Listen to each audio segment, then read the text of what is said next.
Ylihuomenna helmikuu. On huhtikuun sää. Huomenna tietää taas pihamaalla olevassa. Onneksi vielä pakastuu, mutta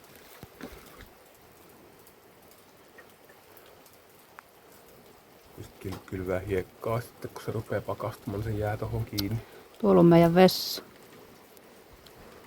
Vessapolkukin on aikaa kuulee. On se. On autoja talvia nykyisin. Tiedättähän myötään. Mun näröttää. Tultiinko me saunasta? Tultiinko? Mä Oli hyvät löylyt. Mä olin ihan kiltisti täällä. Joo, mä ootin teitä rakkaitani.